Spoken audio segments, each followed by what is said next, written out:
السلامة. ويلكم باك للبريمير ليج. انا قلت اطلع معاكم كده مرة واحدة على ماتش تشيلسي وليفربول. يعني كان عندي امتحان امبارح وبتاع، فما لحقتش ان أنا اطلع معاكم في كل الماتشات امبارح واول امبارح وبتاع. المهم نخش في الموضوع على طول. مباراة ليفربول وتشيلسي، المباراة الافتتاحية ليفربول وتشيلسي اللي كنا مستنيين فيها ان محمد صلاح ممكن يقدر يعمل حاجة، يجي يزود العدد الرقم القياسي بتاعه في ان هو كل موسم بيسجل هدف في الافتتاحية. بقاله 6 مواسم ولا 7 مواسم بيعمل حاجة زي كده، ولكن للأسف ما شفناش ده لأن صلاح كان حظه وحش جدا. وعندي حاجة أو حاجتين هقولها سريعا سريعا بالنسبة على ليفربول وعلى محمد صلاح. ليفربول يا جماعه ميت خالص، ليفربول ميت خالص خالص بقى.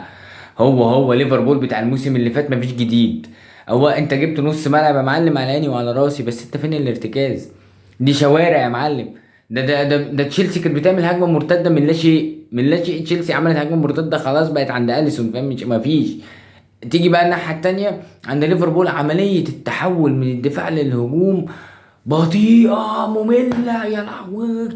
بتجيلك خنقه، فاهم؟ عقبال ما عارف انت تحس انهم ماشيين بسلو موشن، اللي هو اليسون، ارنولد، روبرتسون، ماكاليستر، وعد بقى معلم لحد توصل. تيجي بقى صلاح تلاقي على طول بتجري، لان صلاح هو اصلا يعني صلاح دي مهمته اساسا.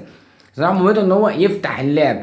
هو صلاح بتاع الموسم اللي فات معدله التهديفي مش هيكون عالي برضه السيزون ده، عشان خاطر محمد صلاح السيزون ده برضه بيلعب بنفس المركز. شوف يا اخي سبحان الله، شوف الدنيا.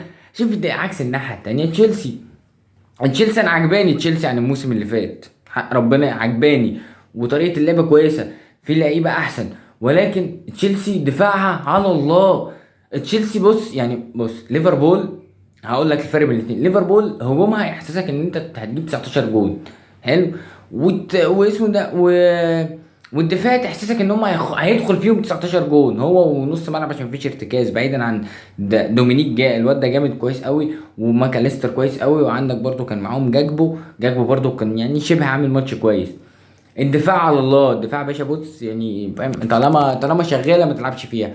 تشيلسي بقى الناحيه التانيه، ولا نص ملعب ولا دفاع، بس هجوم بس. فهو اصلا في نقطه ضعف في كل حته منهم، والاتنين اصلا على الله. على الله. يعني انا السنه دي متوقع تشيلسي ممكن تاخد يعني تقف عند مركز خامس سادس. ليفربول انا اتوقع لها سابع تامن بالاداء ده، سابع تامن. وهو نفس ليفربول بتاع الموسم اللي فات برضو، اللي يقلب لك الدنيا الشوط الاول وهجومه وبتاع ويضيع منه الماتش، وبعد كده يجي الشوط التاني خلاص يا باشا.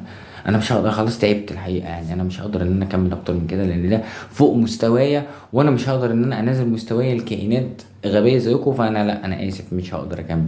فدي ليفربول. تشيلسي نفس الكلام، تشيلسي برضو بس احسن. يعني الفرق ما بين ليفربول وتشيلسي ان تشيلسي شايفها احسن. تشيلسي بتعمل عندها عمليه التحول من دفاع لهجوم رهيبه. انزو فرنانديز ماسك نص الملعب، الله اكبر عليه. انزو فرنانديز ده يا جماعه ملوش حل.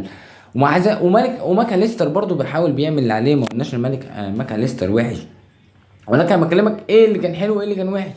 غير كده الشوط التاني بس يا باشا ما اسمع، ما فيش صوت. انا بنام وانا قاعد بتفرج، بنام لان خلاص الريتم هدي. بقت تشيلسي بتلعب على المرتدات، ليفربول يا دوبك اصلا عقبال ما توصل لنص الملعب اذان العشاء ادن. يعني فاهم انت، صلاه العشاء وجبت وكنا محتاجين نروح نصليها. فاهم؟ بحس ان انا يا لهوي، ده السبت الممتاز الجديد جه، محتاجين يلعبوا ماتش كان عقبال ما ليفربول اصلا توصل لنص ملعب تشيلسي. فده كان موضوع كبير اساسا. بس فكان معاكم مين الجبر حمد من الجبريات، وده مجرد وجهة نظري في الاخر. اتمنى اسمع وجهة نظركم في الكومنتات. السلام عليكم.